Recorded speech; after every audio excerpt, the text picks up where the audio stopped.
seated. If you need to find a seat, now is the time to do so. We about to kick off Dear Father's Night in big St. Louis with the Cardinals. Make some noise one time. Thanks everybody for coming out. This is pretty awesome. So if you don't know, this was a tour. So it was in Atlanta, then Memphis, then the Bay, and it was only right that we say the best for last, St. Louis, Missouri. So this is Dear Father's Night with the Cardinals, and we're going to get into a great conversation. But without further ado, introduce myself. My name is Ricky Hughes, big St. Louis. I was born and raised in St. Louis. By day, I am a project manager and student advisor. I'm also the chief director of operations for Frizz Fest, which is the fastest growing natural beauty festival in the country.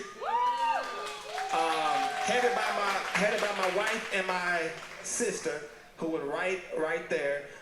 And by day and night, I'm a distance runner. So I started running distance in the pandemic, like 2021.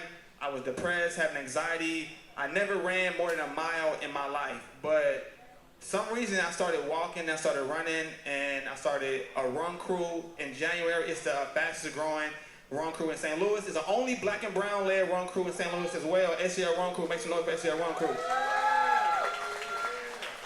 So my mental health journey was spearheaded by running. I never knew that running would change my life like it did, and I'm not necessarily an advocate for running, but I'm an advocate for finding something that you can tap into that can tap into your mind, your body, and your soul. It does not have to be running. It could be walking, yoga. It could be a therapist. It could be tennis, basketball. It could be football. Something to keep us moving, because we need to be whole and complete for ourselves and our family and our kids. All right? All right. Yeah, make some for me, okay? All right, so I've been connected with Dear Fathers for a while. I actually have known Jesse, Lamar, and Brad since high school. I actually knew Brad in grade school. We went to elementary school together. So I've been knowing him pretty much my whole life. So when they created this, I'll say, conglomerate of black fatherhood, I had to be a part. So I was trying to find a way to be a part, because it's the only one like this in the world that I'm aware of that creates these spaces for black men, not only on social media, but in real life. Because sometimes we can be so tapped in to the virtual side, we don't get to see each other and hug each other and communicate and fellowship. So that's what this is. So I'm excited to be hosting the 2023 Dear Father's Night with the Cardinals. All right. Without further ado, we got some big St. Louis legends on this panel today. And I say big St. Louis legends, I mean big St. Louis legends. All right, I'm gonna announce them in no particular order. I know all these brothers, and they're all amazing men and fathers. So we're gonna bring up William Humphrey first. Let's go to William Humphrey.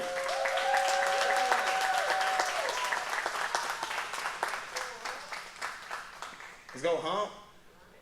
Next we got B. Will, or Brandon Williams. I call him B. Will.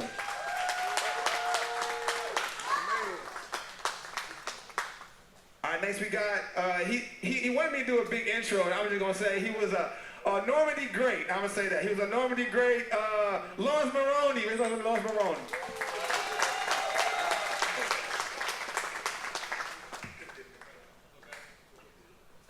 He's also in the Minnesota Hall of Fame. Okay. At least I can do a little better. There we go. All right. Last but not least, he's not my cousin that I know of. I might gotta do some DNA ancestry, because I'm Ricky Hughes, but we got Larry Hughes in the building. Make some noise for Larry Hughes.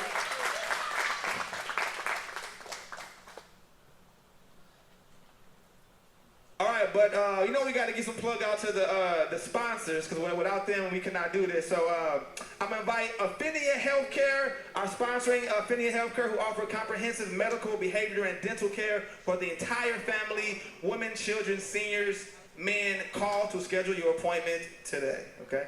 I'm gonna bring up my man Chris to say a few words on behalf of Affinia Healthcare real quick, because his mind, body, and soul, we gotta take care of our body. So make some noise for Chris.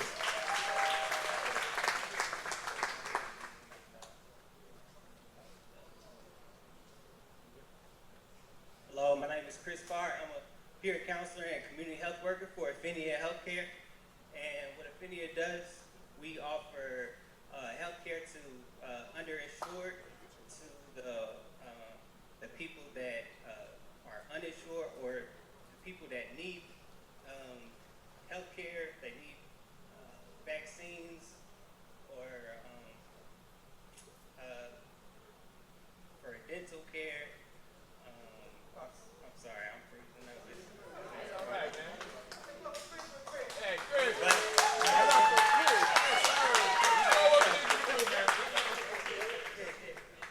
So, if ever you guys need assistance with getting insured, or if you need help with vaccines, we offer HIV testing and diapers, COVID vaccines, blood pressure. I appreciate the community helping me out. For real. Yeah. And we're offering a new location in North County. We're opening up a new location next month. So thank y'all for coming out. Appreciate it. Oh, check out our table in the back. We got a bunch of resources you guys can take. Thank y'all. Appreciate it. He done got comfortable now. I can't get the mic back. He like, okay, Thank you, Chris. I appreciate you, brother. Health is very, very important. All right, so this is a panel discussion board. It's more like just a conversation between brothers. All right, so we're going to kick it off with safe spaces. So what Dear Fathers likes to do is create safe spaces for black men, black fathers. So my question to the panel, and if you have answers, I'll pass around the mic. But what is the importance of safe spaces, and why, as a black man, you need a safe space?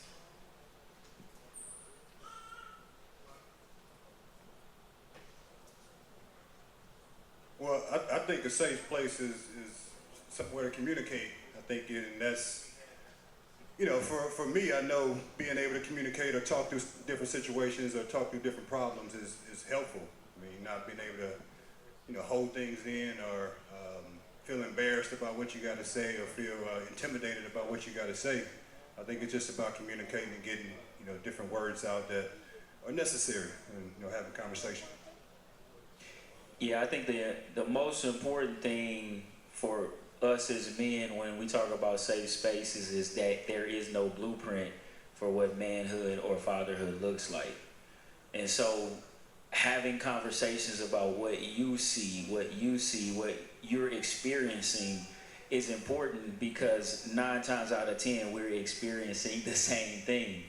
And so being able to have a conversation that kind of builds a foundation for us, and we can just be open and honest about what we're experiencing and how you feel about it, is extremely important. When you talk about mental health, it's something that can build up over time, and you just kind of explode, and it's like, well, where did this come from?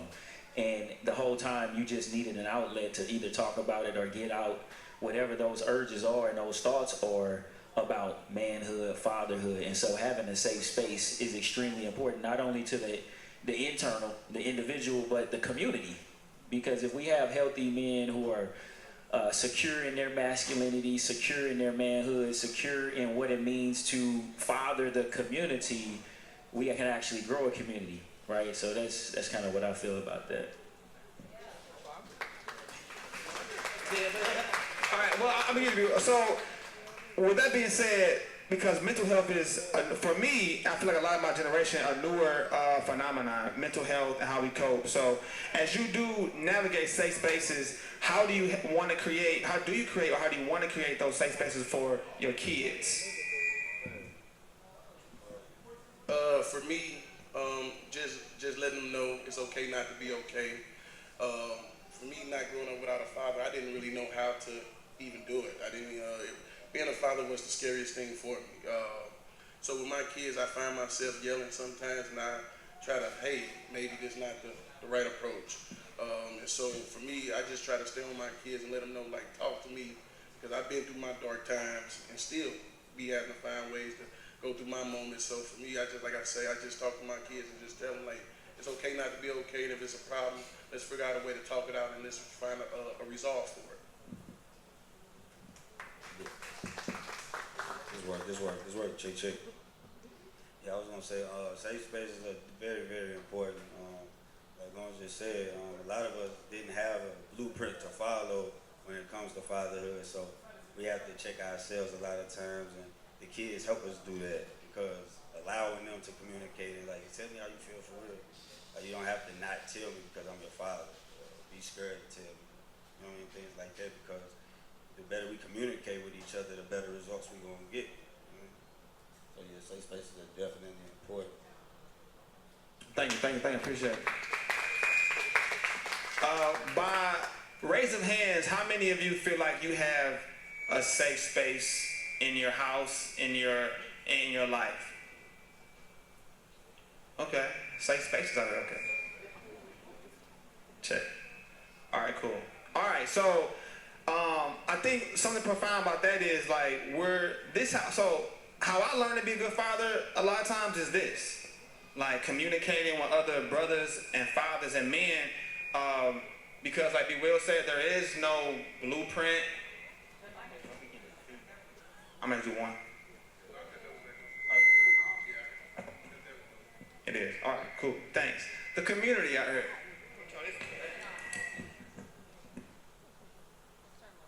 Check. All right, cool. So, like I was saying, this is how I learned to be a father. That's why I think Dear Father is so important, because we get black men together to have a conversation that if I see Larry or Laurence or Will or B. Will in the store, we be like, hey, what's up? How you doing?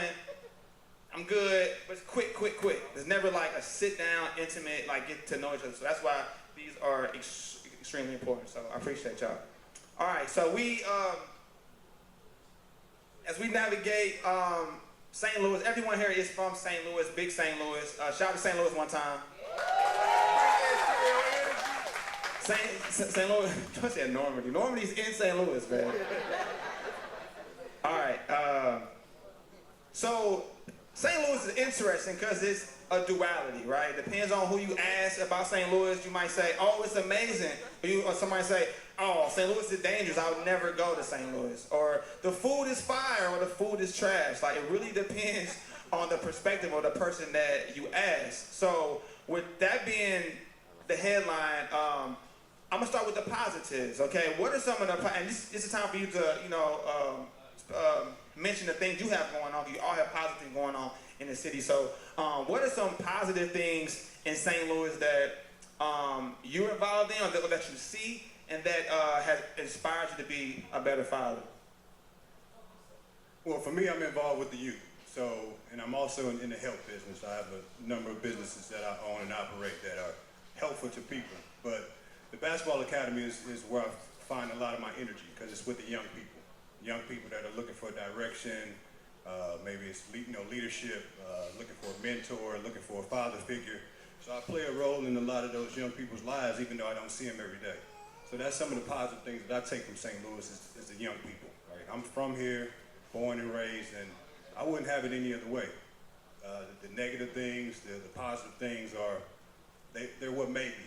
So they allow me to understand the struggles of the younger ones that are coming behind us. I know what they've gone through. I've seen it, lived in some of the neighborhoods, and I've made it out of those neighborhoods. So just to really allowing the young people to see that it's a way of life. We glorify certain things on TV, on the radio, but in real life, we all want to be safe, healthy, and prosper. So that's what we try to push into the youth, especially with the Larry Hughes Basketball Academy.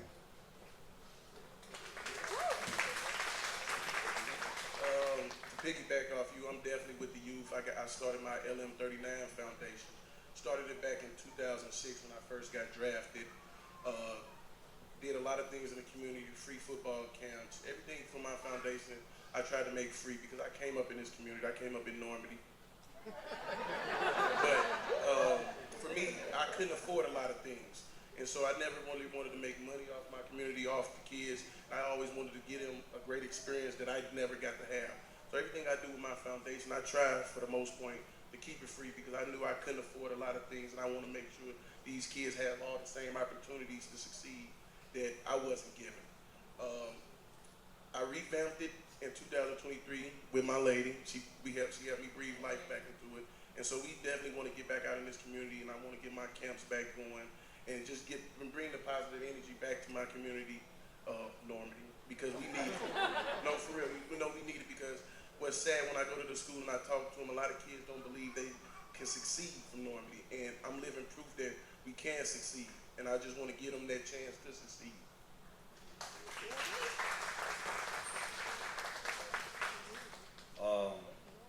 Eyekons Never Die, artist, clothing designer, brand owner. That's coming too, that's coming. A 7th grade PE teacher at Brittany Woods, University City. Yeah.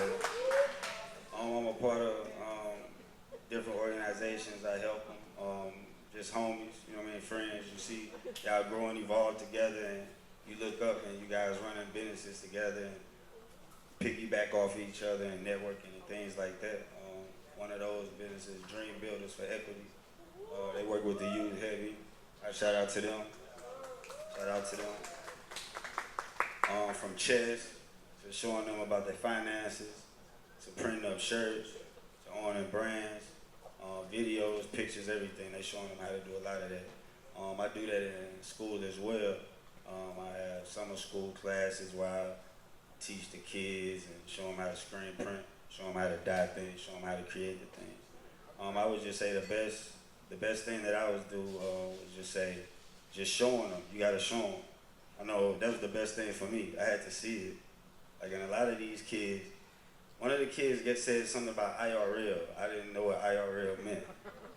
And I looked at him, I was like, man, what does that mean? They like, in real life. And I'm like, everything I do is in real life. Like, what are you talking about? And that just made me, I stepped back and thought about it. I was like, they think this is not real. They think this is fake out here, or think they get another chance and things like that. So showing them and being an example for them and letting them see it, being tangible. Like Larry said, like Laurence said, they gotta see it first. You know what I mean? If they don't see it, they ain't gonna believe it. They may not believe it. Some will, some won't, but some need that extra push to see it right in front of them. Like, yeah, my teacher, my teacher was on TV. Or my teacher did this. Oh yeah, my teacher did this. That makes them feel proud. You know what I mean? It makes them pay attention in class as well.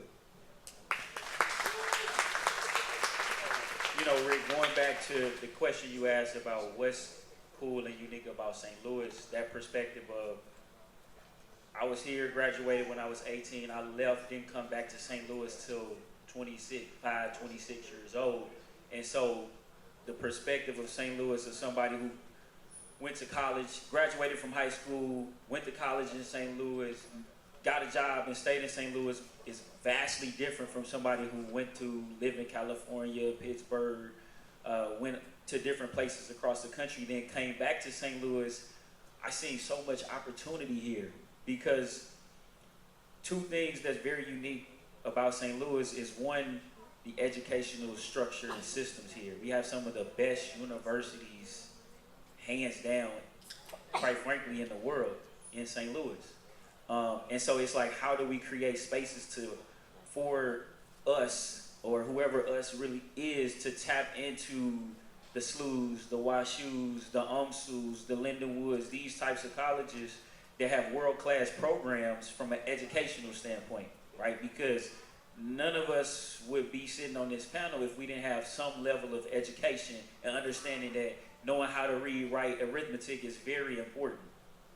And then the flip side of that is entrepreneurship.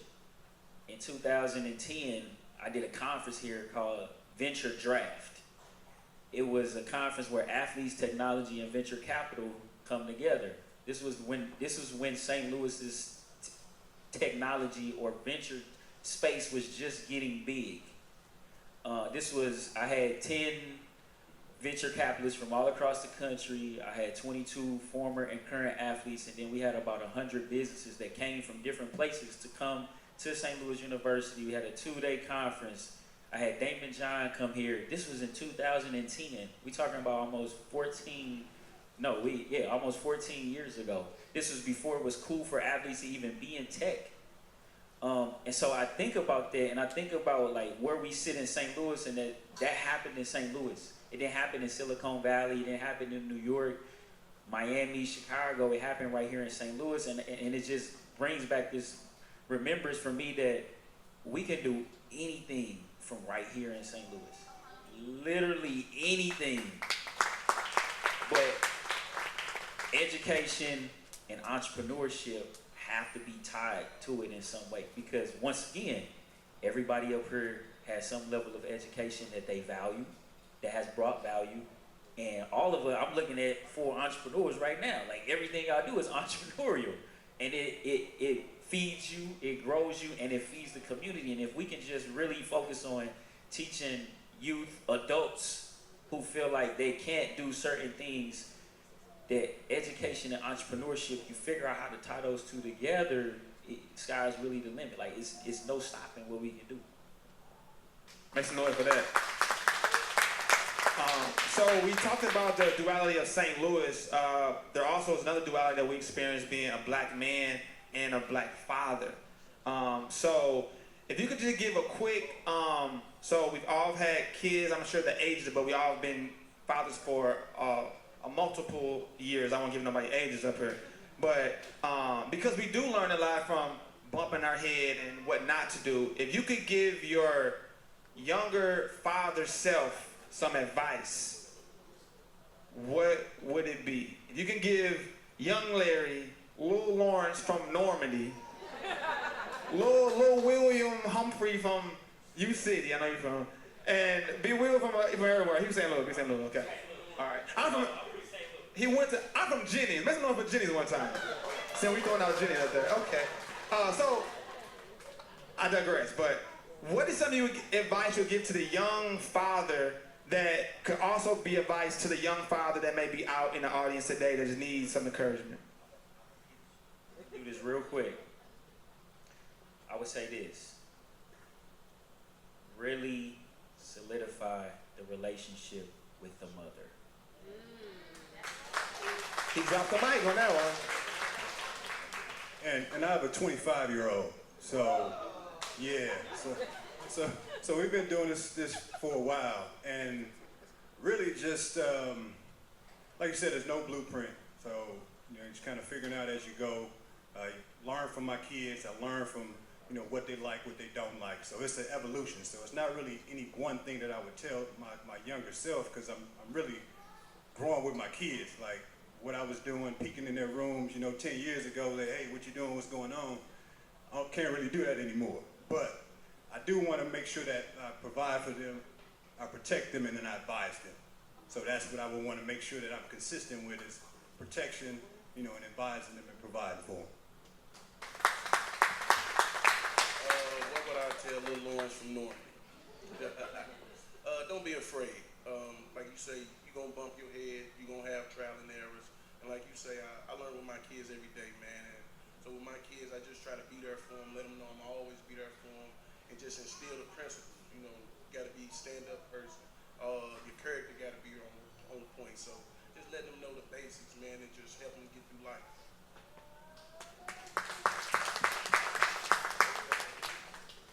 To double up.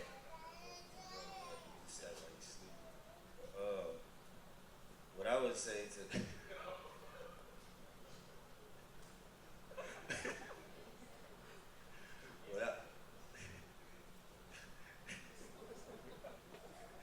what I would say to first thing I would say to my younger self when Ricky started asking that question was, you don't have to buy everything. Like they say. You first day, like, she gotta have everything, you gotta have this, gotta have that, gotta have that. Giving so much stuff away, but we're just not using it. But I would say, like everybody said, everybody up here concluded and say, just continue to learn from them. You know what I mean? Continue to advise them, protect them, provide for them. Should be an example for them. Because a lot of people may not have that example. You know what I mean? So you want to make sure that, depending on the situation, that they see you every day, they seeing somebody that's showing them the right way to do it. That's the most direct effect that you're going to have with it. And that's how I feel it should be, because if it's any other way, those other effects don't really love them like that and care for them like that. And, you know what I mean? Like that. So those effects may be real detrimental for them. And so you want to be there. You want to be that direct effect for them. You know what I mean? As a father, as a mother, as a parent, as a provider, period. You know what I mean? You want to be that direct effect for them. Thank you. I appreciate y'all. We're going to give a quick sponsor spotlight because we got to pay the bills, okay? Our sponsors, Alma, Behavior Health Response, Ballpark Village, Sports and Social, Deluxe Magazine, LM39 Foundation, and the Alumni Broadcasting Association. Make some noise for our sponsors. Yes, sir.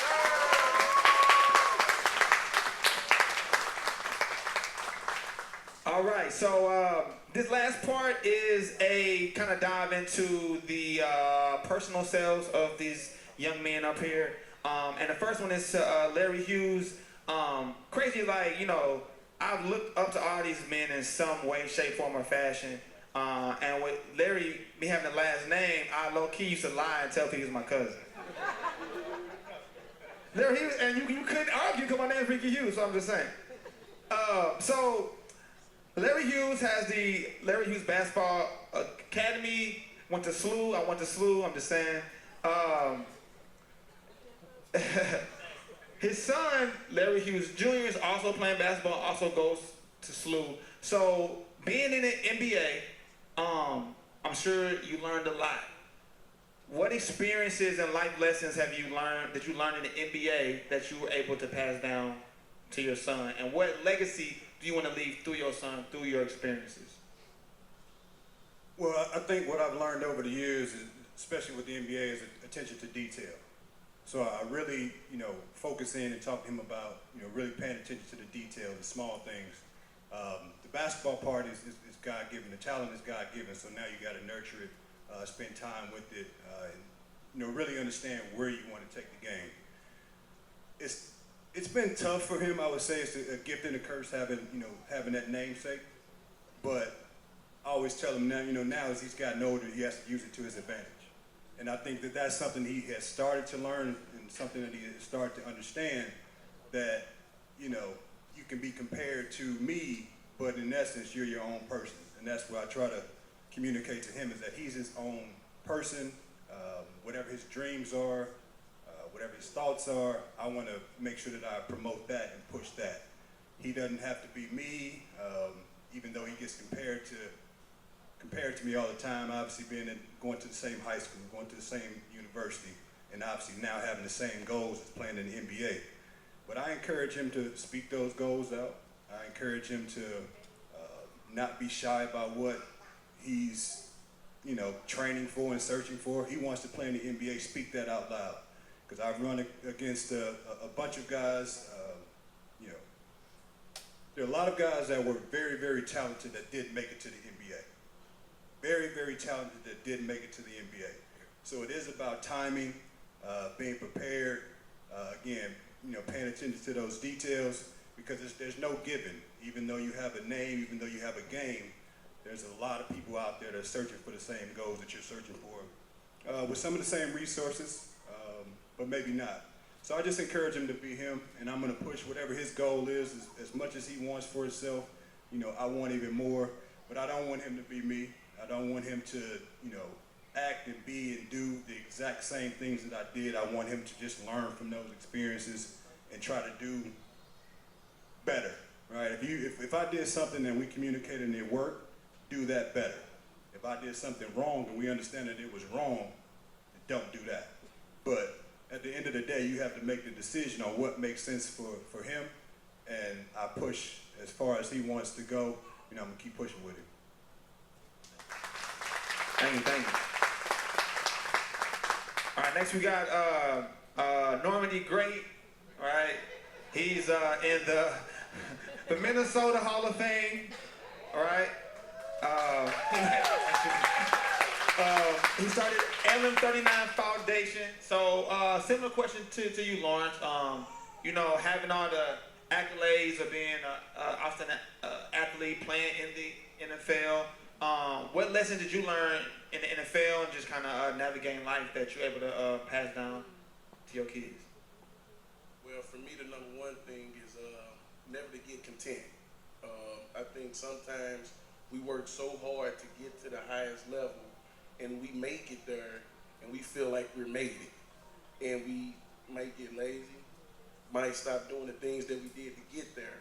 So what I would tell my kid, and I think, just being transparent, I think one of my biggest mistakes was a part of me, not all of me, but a part of me got content. Oh, I made it.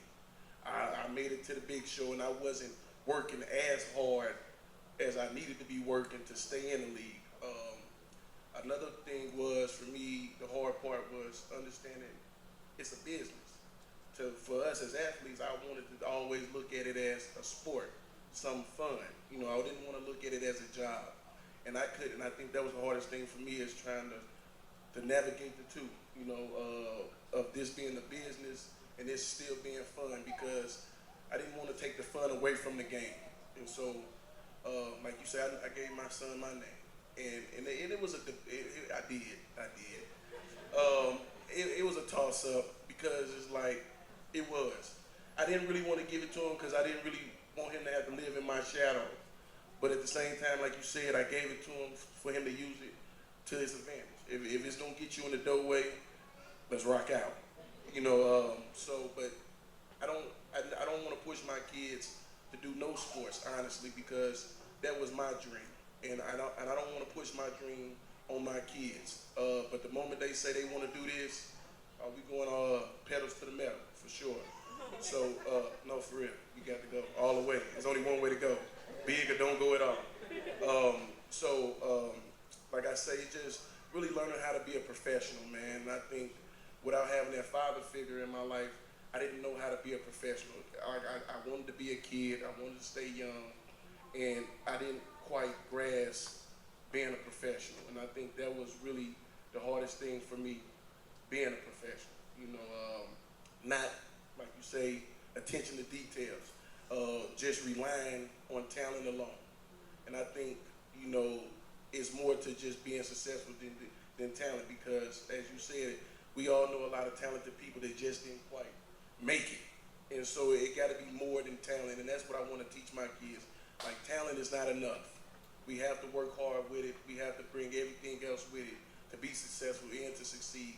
And even with that being said, there's no guarantees that if we do everything right, we still will succeed. And understanding that it's okay to fail, we will fail, but failing is not what's gonna make you. It's how you recover and how you get up and how you keep moving from failure is what's gonna make who you are. So that's my story, and I'm sticking to it. I appreciate it. I also love the transparency, because they say a smart man learns from their mistakes, but a wise man learns from the mistakes of others. So until we have these conversations and are transparent and open, how do we become wise, right? So there's a lot of wisdom up here, so I appreciate the transparency.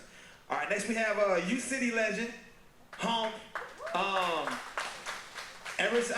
Even before fashion was fashion, Will was someone I knew that did fashion. Even when I was like, fashion, when it seemed like, I don't even know if anybody else was doing fashion at that time. So it started at Eyekons Clothing back in 2002. 21 years. Makes it for Eyekons 24 years. Right? So fashion and fatherhood. How do they complement one another, and what legacy do you want to leave for your kids? Question kind of easy for real. That's question kind of easy. I would say fashion and fatherhood. It goes hand in hand. My daughter, Jay, she's my wife right there. We got the gray hair on my son. They all artists, so it's like it's just in the house, it's in the crib, it's running through all our blood. My daughter Noe, it was like probably about 4 years ago. I called her. No, I didn't call her. I think I told her before I left the crib or something. So I communicated with her, and I said, I want you to draw a bunny for me, because she was just practicing her drawing and stuff. I'm like, you getting good, you know what I mean? And she drew a bunny. I sent it. Oh, that's cool. Sent it to my graphic designer, added some more stuff to it, and we made a shirt. Now she printed up her own special editions, and it was just like, I liked how it brought us closer. You know what I mean? And I understood what she wanted. She understood what I'm into, and she's an artist. Like I said, it's in our blood, so that's what she like. We gonna water it. You know what I mean? You gotta water it. You figure out what your kid is into, and you gotta water it. You know what I mean? Go crazy. Like you said, ain't no halfway. It's pedal to the metal. You know what I mean? So, yeah, I would say, yeah, it's dope because it's a lifestyle. I have a lifestyle brand. It's a direct reflection of my lifestyle. So it's kind of, it is what it is. You see it. You see my kids at the shows. You see my kids wearing the clothes. She got some special editions. He got special editions. She got special editions. You know what I mean? So it's all in the same thing. It's a lifestyle. You get involved. We can talk about it. We're going to talk about it. You don't even remember. You used to buy all the clothes from me on our soul. Remember you used to come in there? Laurence said he want a Normandy special edition. That's what he said.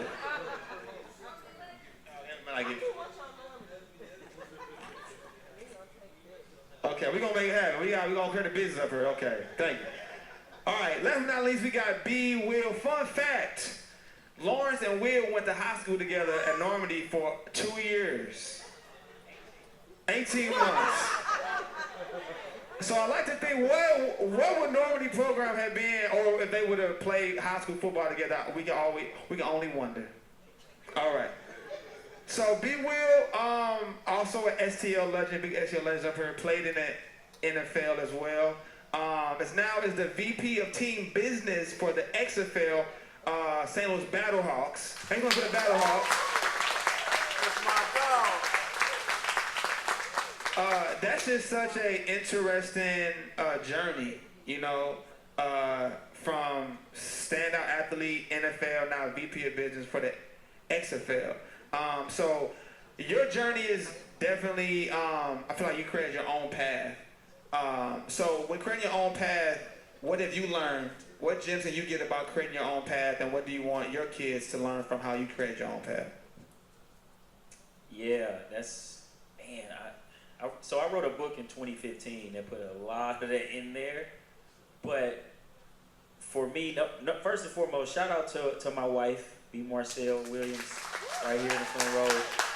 And 3 of my 5, the middle 3, well, the youngest 3, actually, and my junior, Brandon Williams Jr. So, Will, you didn't get to the junior. It's okay. It's okay. I thought we had the quads of juniors up here, but it's all good. We got the trifecta of juniors. All right. No, it's all good. But, you know, for me, I've done a lot of things, right? And Laurence and Larry, you all can attest to this. When you leave the game, you don't really know who you are. So you go on this journey to figure out who you are, and trying to figure out who you are, you start doing a lot of stuff. And so I've done a lot of things. But the thread between all of the things I've done, so NFL, I did broadcasting for almost 10 years. I was on Big Ten Network, ESPN, here locally on Channel 5 for literally almost 10 years. Transition out of that, was in financial services, wrote a book, was helping athletes, you know, manage their money, and then transitioned out of all of that and started doing personal development. And I was a certified life coach, certified leadership facilitator with companies all across the country. Came back home and said, I need to get more education. So I went and got my MBA from Lindenwood with the thought process of, I'm either going to go into venture capital or I'm going to go into sports. And once I finished my MBA, I went and worked for Anheuser-Busch in marketing, and then the opportunity to get into sports just happened. I wanted it. I was actually interviewing for jobs with other sports teams in different cities. The door was shut in my face, like just wasn't happening. And then a door that I didn't even ask to open just literally swung open with the XFL opportunity. Like the XFL went under during COVID. So the thought process of actually running a sports franchise, a football team in St. Louis, it didn't exist when I got my MBA. It literally didn't exist because there was no team, no league. So I was like, wow, that's crazy. But the thread, right, was discipline creates your habits. Your habits create your lifestyle. So it all starts with discipline. So when I talk to my kids, when I try to influence and impact my kids, it's all about discipline. It's all about what are the things that you're doing every single day that are creating these habits, whether it's I'm gonna work out every day so my body can be strong. I'm gonna make sure I eat healthy so my entire being can be better. I'm gonna make sure that I do 30 minutes of reading every day when you get home from school. 30 minutes of reading every day when you get home from school. But that it seems like to them sometimes it seems like mundane, but it's just creating that muscle memory so it becomes a habit so you can create this lifestyle that you actually want. Because if you show me your habits, it'll tell me everything I need to know about you, period. And so for me, transitioning from football to TV to business was all about creating this discipline. I used to do these things where I call Google binges, where I would literally research a topic till 3, 4, or 5 o'clock in the morning on Google, just finding articles, books, different YouTube videos, just all these different things about a specific topic, binging on it, trying to learn as much as I possibly can, because once again, I was on this journey to figure out who I was and what I wanted to be. Because we do 4 years of college, Larry Lucky 1 year of college, superstar. But you go right to the league, right. And then, but while most people, and the only reason I had this perspective that I'm about to talk about is because I went back to school. I went back to undergrad as an adult, right? So I left school early, went back to school, was sitting in the classroom with 21 and 22-year-olds, and I had kids and a wife, and I was able to focus and do all my work. And I'm like, how is everybody in here not getting A's? Because you have all this time. I have no time. I have a kid. I have kids, a wife, a house. I have to make money. But all you have to do is go to school and maybe have a job, right? I'm not knocking it, but I'm saying like the perspective I had sitting in that classroom as an adult really shifted like what was valuable and what was important and where I really needed to go in life. And discipline was a part of that because at any moment, look, I left the NFL, went to a professional career. I didn't have to go back and get my degree if I didn't want to, but it was a certain lifestyle that I wanted to live where I was like, look, I have to move my family to Wisconsin so that I could finish my undergrad, move us back to St. Louis, and then finish my MBA, just so we can sit right here with the opportunity to do some of the things I'm doing. So putting a bow around it to go back to the foundational, what I really want to talk about is discipline. What are you doing every single day to create the habits that create the lifestyle that you actually want to live? It's a reverse. You just put it in reverse, and then you come back to it, and now it's like, wow, this is how I did this because I did this every day, right? And that's just, it's with anything, whether it's writing a book, whether it's training to go to the NBA, training for the combine, like creating that next design, that next brand that's just gonna pop. It don't just happen because you wake up. You've been disciplined in your craft for so long that it may seem like you just said something earlier, watering. What are you watering? The seeds. You've been planting seeds for a long time.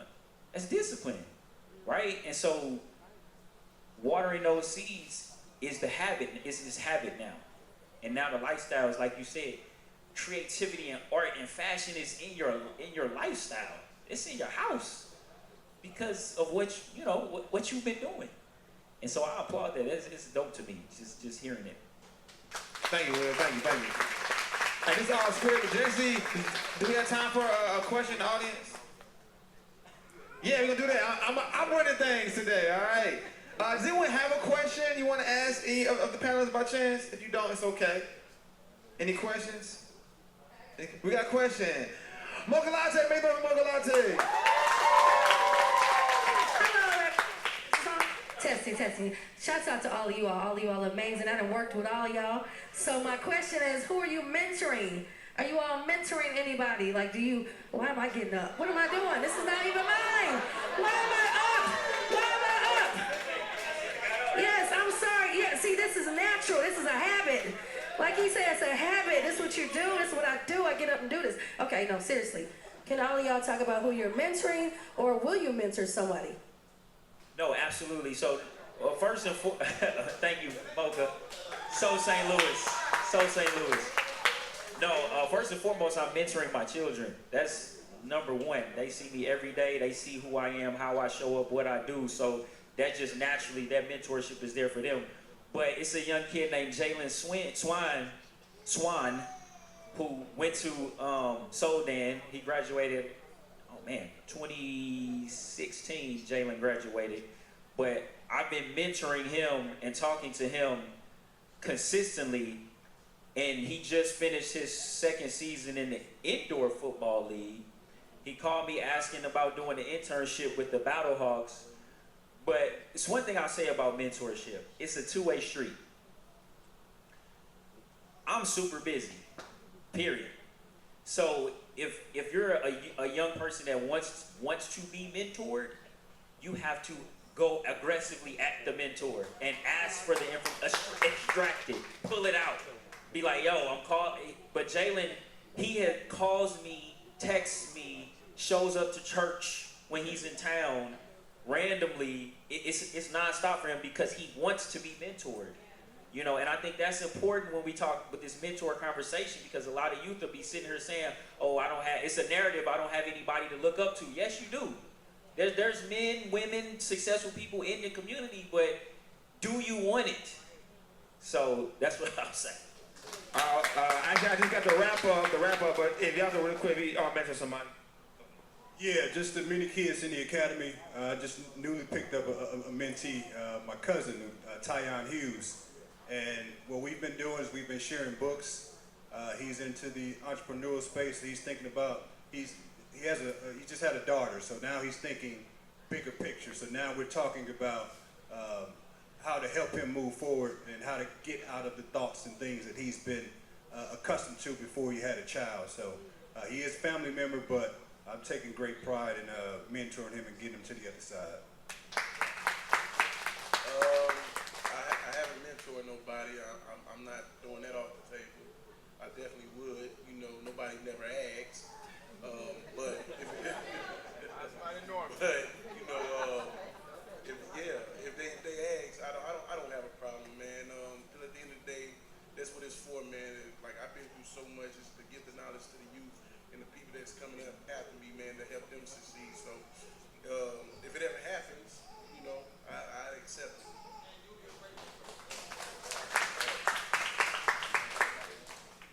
As far as mentoring, I would say, like I previously said, I'm a 7th grade gym teacher in the neighborhood at Brittany Woods. So it's an everyday thing in University City. Yeah, I would say folks, my kids every day, the 6th graders, 7th graders, 8th graders, some of the kids from my homies, their kids, everybody. So it's a neighborhood community thing. So that's why I got the job. A lot of kids, once they figure out, like, hey, my mom said you blah, blah, blah, I seen you, blah, blah. Like, why you even work here, coach? And I say I'm giving back to my community. And they laugh, and I'm like, I'm dead serious. Like, you know what I mean? Because this crazy out here. So I'm like, what can I do?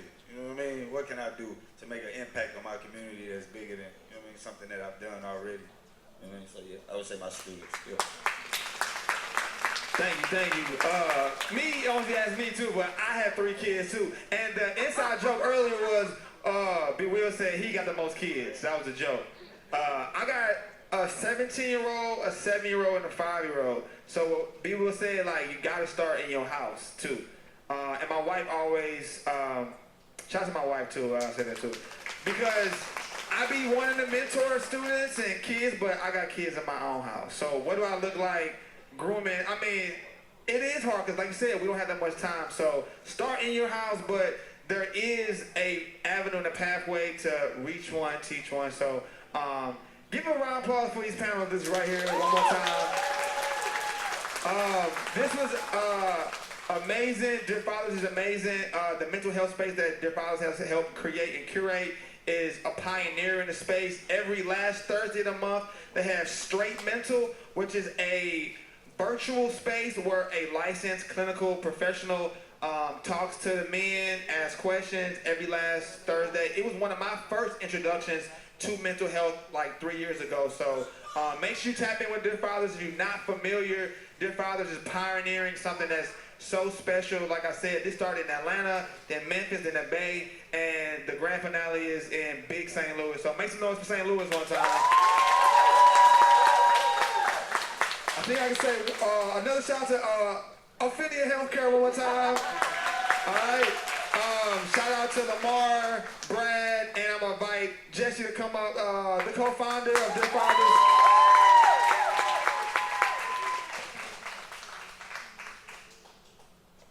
What's up, everybody? I won't hold y'all too long, but my name is Jesse Alex, co-founder of Dear Fathers. Ironically enough, this is our last stop on the Dear Fathers Night Tour for 2023, and yesterday was our 4-year anniversary. So I started this platform back in 2019, actually because I grew up without my father and just wanted to create a safe space for black men to just express themselves. So give it up once again for the panelists today. I appreciate everybody for coming out. It's always humble to see an idea just in our head come to life. We stopped in Memphis in January with the Grizzlies, the Golden State Warriors in February, Atlanta Hawks in March, and now the 4th one here. And we have some updates coming soon for what we'll be doing in 2024, so stay tuned for those. Be sure to follow us on Instagram at Dear Fathers. But before we get out of here, I want to gift the panelists and moderators something. So Brad's going to come up with a few gifts. And then I want to invite our other co-founder, Lamar Johnson, for a group photo. Then after that, it's about maybe 5:15, whatever time it is. Y'all got to 6:15 to still buy drinks, mix and mingle.